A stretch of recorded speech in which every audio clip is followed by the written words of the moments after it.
Lógica de programação. Sabemos que esse é um conceito fundamental para quem está estudando programação e quer se tornar de fato um bom desenvolvedor. Nós falamos muito sobre a base da programação, que envolve a lógica de programação, mas muitas pessoas ainda se sentem um pouco perdido como estudar e como melhorar a sua lógica. Então nesse vídeo vou explicar um pouco para você e nós vamos resolver também alguns exercícios para você praticar a sua lógica. Então bora pro vídeo. Antes de mais nada, se inscreva aqui no canal, ative as notificações. Estamos sempre postando conteúdos de tecnologia, tutoriais para você aprender programação. Então, comenta aqui abaixo também o que você achou desse vídeo. Eu estou sempre lendo os comentários e respondendo vocês também. Então, não deixe de se inscrever aqui no canal. O que é lógica de programação? Vamos fazer uma analogia ao nosso dia a dia. Vamos pensar o seguinte: tudo que a gente faz no nosso dia é uma sequência. Nós temos uma rotina, é uma sequência. Por exemplo, você acorda, vai se preparar o seu café da manhã. Você tem uma sequência de esquentar a água, depois você coloca o pó de café, depois passa o café e depois você bebe. Se você inverter a ordem, por exemplo, se você colocar a água antes de colocar o café, você já vai ter um problema de lógica aí e não vai sair um café, né? Na verdade, vai sair uma água coada quente. Então, quando nós mudamos essa sequência, acabamos tendo alguns problemas. E na programação é exatamente isso. No computador, nós damos instruções para ele fazer alguma coisa. E tem que ser uma instrução muito bem definida, tem que ser uma sequência muito bem estruturada para não ficar passível de nenhum erro ao executar um programa. Então esse é um dos conceitos principais da programação para você que quer aprender e se tornar um programador. Independente da área, seja front-end, back-end, mobile, enfim, qualquer área, você vai precisar ter o seu raciocínio lógico muito bem definido. E com o nosso raciocínio lógico e a sequência de instruções muito bem definidas, nós entramos no algoritmo. Quando nós temos uma boa lógica, nós conseguimos criar algoritmos que nada mais é que uma sequência finita de uma lógica que nós vamos aplicar. Então esse conjunto de lógica que nós aprendemos vira um algoritmo, que é essa sequência. E dentro de um algoritmo nós temos estrutura de dados. E essas estruturas de dados são pequenos blocos que nós temos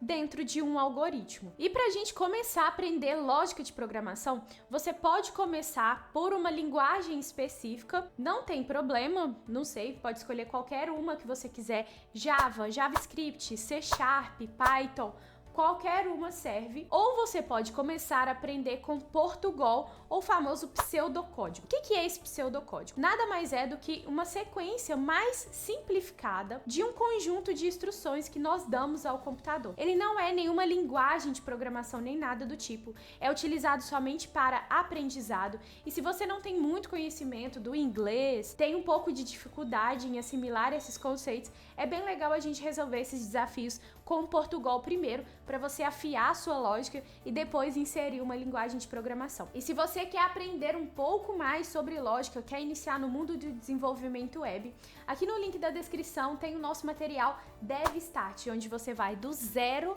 até o seu primeiro deploy em apenas 4 semanas com material bem direto ao ponto. Lá a gente resolve mais de 15 exercícios de lógica de programação. Você aprende o JavaScript um pouco mais avançado também.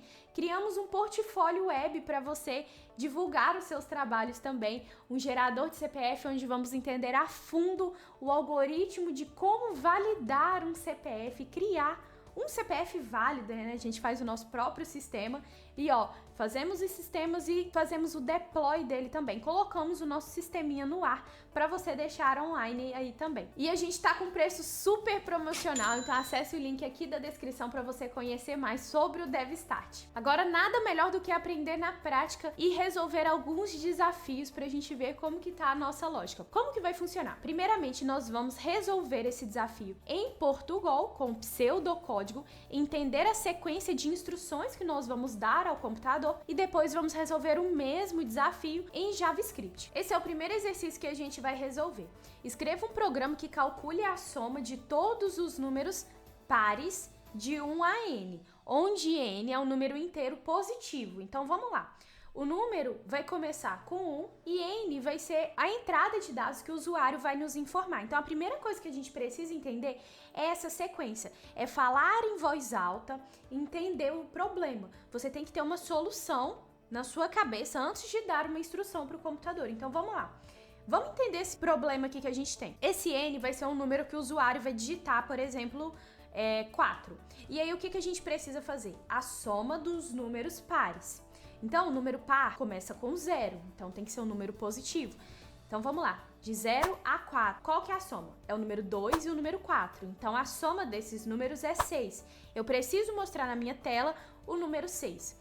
Agora que a gente entendeu, conseguiu chegar numa sequência de raciocínio na cabeça, a gente vai passar essa instrução para o computador. E aí, para a gente poder dar essas instruções, primeiramente a gente vai fazer em Portugal. E aí tem esse site online aqui, ó, Portugal Web Studio, é um projeto open source bem legal. Você pode vir aqui, ó, e criar um novo arquivo. E aí, ó, ele já começa com um programa que tem um bloco de instruções que nós vamos colocar aqui dentro que vai ser executado. No Portugal existem várias sintaxes e vários programas que escrevem de jeitos diferentes. E aí, ó, você pode vir aqui no ícone de ajuda e pesquisar como que é essa semântica e a sintaxe desse programa aqui em específico, ó. Ele tem função e tudo mais, você pode vasculhar aqui por enquanto. Mas vamos voltar para o nosso problema e a primeira coisa que eu preciso fazer é declarar essas minhas variáveis. É onde eu vou armazenar esse valor. Então, primeiramente eu vou ter um valor inteiro. Então, ó, começa assim, ó, inteiro, que vai ser o meu número N, que eu vou receber aqui. E aí, assim que eu criar esse meu número inteiro aqui dentro do sistema, eu vou falar para o programa o seguinte: escreva, vou pedir para ele escrever na tela alguma coisa aqui dentro. Vou falar para ele escrever: digite um número inteiro positivo, só para garantir que o usuário vai digitar. E aí, eu posso colocar uma quebra de linha, que é esse /n aqui, ele interpreta como uma quebra de linha.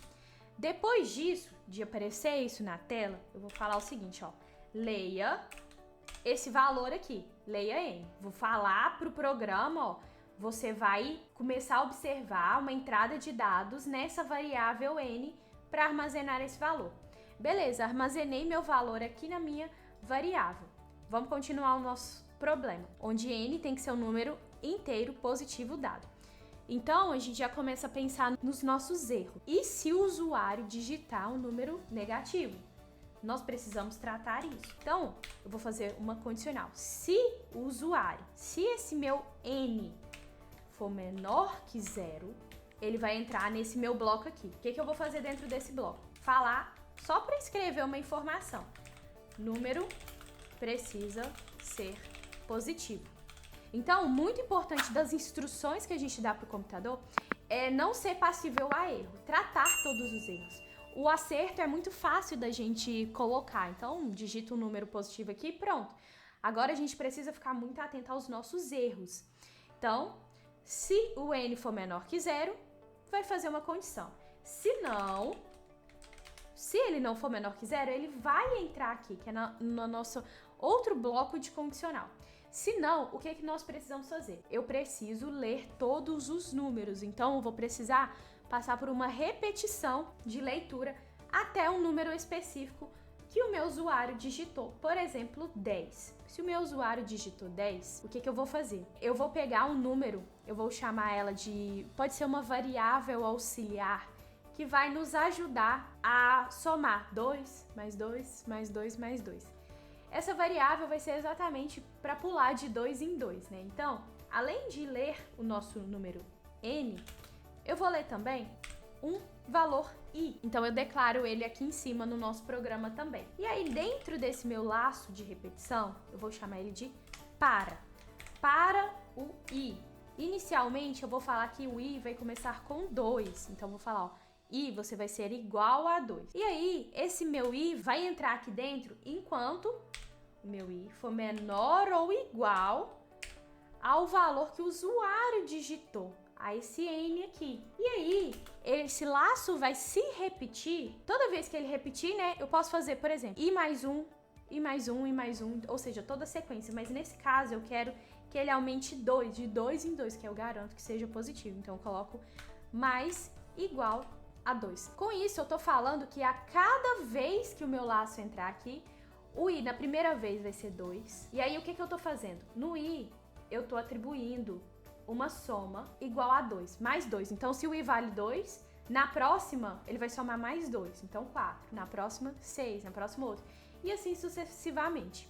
Então, é sempre nessa sequência. A gente vai declarar uma variável auxiliar, que ela pode começar com o valor que você quiser. Aqui vai ser a condição de parada e aqui vai ser as repetições dele. Beleza, então aqui dentro do nosso laço, o que eu vou fazer? Eu vou somar os números. Então, eu vou ter uma variável para armazenar o valor dessa soma. Então, eu declaro aqui em cima também, soma. E todos esses são os números inteiros. E aí, o que eu vou fazer aqui? Eu vou falar que soma vai ser igual, ela vai ser igual ao valor dela, inicialmente, mais o nosso izinho. Por que o izinho? Porque tudo que tiver aqui dentro vai ser número par. Então, a cada 2 que ele entrar, até a condição de parada, vai ser um número par que ele precisa somar. Então, por isso que eu somo... Opa, aqui eu escrevi errado. Eu somo mais i. Então, é a nossa variável aqui. Só que, inicialmente, eu preciso falar que a minha variável de soma vai começar com 0. Então, o que a gente pode fazer é falar que soma é igual a 0. Pronto. Inicialmente, ela vai ser 0 e agora, ó, cada vez que entrar na nossa condição, ela vai ser o valor dela mais i. O valor dela inicialmente, na primeira repetição, 0. Então, a soma vai ser 0 mais i. E é quanto? 2. Próximo, o nosso i agora vale 4. Então, a soma, que é 2, vai ser 2 mais 4, que é 6. E assim sucessivamente. Depois desse laço de repetição, eu vou escrever na tela o valor da soma e aí, ó, eu vou colocar esse mais para fazer uma concatenação com a minha variável soma. E aqui ele imprime o resultado dela. Vamos testar para ver se nosso programa deu certo, ó. Vou rodar aqui. Digite um número inteiro positivo. Eu vou digitar o 4 pra gente ver se deu certo. Ó, digito o 4 e dou um enter. O valor da soma deu o valor de 6 aqui. 2, primeiramente é 2, depois 4. 2 mais 4, 6. Deu certinho. A gente pode colocar até um espaçozinho aqui, ó, que ele ficou coladinho. Vamos lá de novo. Aí, ó, certinho. Vamos digitar outro valor, não sei, 10. É 30 a soma. Realmente é 30 se a gente fizer, ó. 2 mais 4, mais 6, mais 8, mais 10. 30. Então, deu certinho aí, ó. A gente pode colocar qualquer número, não sei, 500. Olha o valor da soma. 62.750. E esse é o nosso primeiro algoritmo que nós criamos aqui, a nossa sequência de instruções que nós demos para o computador. Agora eu deixei o VS Code aqui do lado aberto. Para quem não conhece, o VS Code é uma IDE para a gente escrever códigos. E aqui a gente pode escrever em várias linguagens. Uma delas é o JavaScript. E aí, eu vou criar um arquivo qualquer aqui, vou falar que esse arquivo é um arquivo JavaScript. Eu poderia criar mesmo com a extensão .js, mas aqui eu vou deixar só um arquivo que depois eu vou excluir ele do computador. E aí vamos lá, a gente fez a sequência de instruções em Portugal, agora a gente vai fazer essa mesma sequência de instruções em JavaScript. E aqui não precisamos criar um programa. Em JavaScript a gente pode simplesmente declarar a nossa função, mas aqui é tudo em inglês, então a gente chama de function. Function e o nome da sua função. Vou chamar ela de início mesmo, para ficar bem entendível o que é. Beleza, então a primeira coisa que eu vou fazer aqui vai ser receber esses meus 3 valores aqui que eu tenho. Então, eu posso fazer o seguinte, const, que é a constante que eu tenho, né? O valor que eu vou receber, vou declarar, ó, a constante n, posso colocar n aqui. Eu vou ter uma constante i e eu vou ter também uma constante soma. Posso atribuir o valor dela aqui de uma vez, falar que ela é igual a 0. E essas minhas outras constantes, eu não necessariamente preciso atribuir um valor para ela. Posso deixar só declarada aqui em cima. Beleza. Depois disso, ó, nesse caso a gente precisa receber uma entrada de dados, que é esse número n. Aqui a gente leu ele, mas no JavaScript é um pouco diferente. Aqui a gente está fazendo JavaScript puro. Vou aumentar a fonte aqui também. Vamos lá. Esse meu n, eu não preciso declarar uma constante aqui. Eu vou receber ele de entrada. Então aqui a gente recebe parâmetros de entrada no JavaScript. E aí a gente vai fazer a mesma coisa. Se, que é um if em inglês, Se o meu n for menor que 0, o que eu vou fazer? Eu vou retornar o meu código escrito o quê? Vou colocar aqui, ó, a minha constante, número. Vou colocar aqui a minha crase, falei errado. Número, a gente pode colocar a mesma mensagem, ó. Digite um número inteiro positivo. Caso contrário, else, em inglês, aí a gente vai fazer a mesma coisa, ó. Aqui eu já declarei soma igual a 0, mas aqui em cima eu coloquei ela. Eu vou fazer um laço de repetição, que é o for. Para o n, para o i. Aqui eu vou falar que esse i vai ser 0. A segunda condicional que a gente tem, ó, o nosso i tem que ser menor ou igual a n.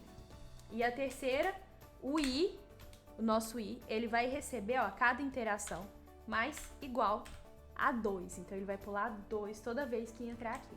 Aí, aqui é simples. Eu posso fazer que soma, posso fazer a mesma condicional. É igual a soma é igual a soma mais i.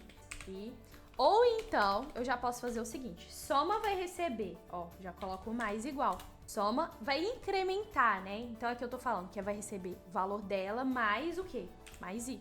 A gente pode fazer dessas duas maneiras. E aí, depois disso tudo, eu vou retornar a minha variável de soma. Ou então, a gente pode fazer igual fez aqui, ó, uma concatenação. Aí, eu coloco uma crase, o valor da soma é... Posso colocar o maisinho aqui e escrever a minha variável soma também. Ou então, JavaScript, aí a gente já melhora. Posso escrever ou assim, ou colocar um dólar, escrever a minha variável soma aqui dentro também. Enfim, vamos simplificar e deixar desse jeito aqui mesmo, ó. Vou dar um espacinho. E aí, o nosso izinho aqui, como aqui eu falei que eu tô mudando o valor dele, com uma constante eu nunca posso mudar o valor. Então, o que eu vou fazer? Trocar essas duas para var. Quando eu utilizo o var, eu posso mudar o valor dela. Uma constante nunca pode alterar o valor. E aí, ó, a gente coloca um var aqui e eu vou rodar esse código, ó. Rodei o código, não mostrou nada. Por quê? Diferente do nosso Portugal aqui, eu preciso chamar o meu bloco de instrução, eu preciso chamar a minha função. Então, aqui, ó, eu chamo a minha função passando o valor que eu quero. Aqui eu já coloco de uma vez. Vou colocar o 4 primeiro. E aí, ó, rodo o meu código. Preciso salvar antes ele aqui, senão ele não executa. Vou chamar de function. Todo arquivo JavaScript tem que ter a extensão .js. Vou salvar aqui na minha área de trabalho. Salvei meu código e, ó, vou rodar ele. Rodei ele e não me mostrou nada. Por que que não me mostrou nada aqui no terminal? Bom, executou tudo, fez o que precisava fazer, mas a gente não escreveu na tela. Quando eu coloco um retorno, que é essa palavra return em inglês, no JavaScript, o que eu tô falando? Eu tô falando que essa minha função, ela vai ter esse retorno. Quem for chamar ela tem isso, né? Então, aqui eu não mostrei. Para mostrar um código em JavaScript, eu preciso escrever um console.log.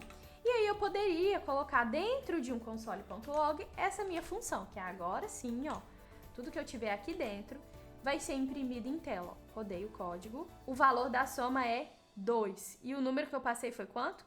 4. Por que que veio errado aqui? A nossa condicional eu coloquei i menor que n. Aqui tem que ser menor ou igual, porque senão nunca vai alcançar o número, né? Rodei de novo, ó, e o valor da soma é 6. Poderia trocar para 10 aqui, que a gente sabe que tem que dar 30. Rodo novamente, 30. Exatamente do jeito que a gente fez, ó. Posso colocar até o 500 aqui também, ó, pra gente comparar os valores. Run code. Exatamente a mesma coisa. E com esse exemplo simples que a gente fez aqui de retornar a soma dos números pares, nós já aprendemos uma sequência lógica de instruções, aprendemos algoritmo de como colocar uma sequência bem definida aqui para o nosso sistema e também já entendemos sobre estrutura de dados aqui, que a gente viu os laços de repetição e tudo mais. Então, é muito importante ter essa base bem definida, porque, olha, a gente viu tantos conceitos aqui importantes e que, assim, no dia a dia, a gente usa todos os dias. Quem é programador sabe, a gente está criando essas estruturas todos os dias, criando novos algoritmos e por isso que é tão importante. Espero que tenha entendido um pouco mais sobre os conceitos de lógica de programação. Valeu e até a próxima!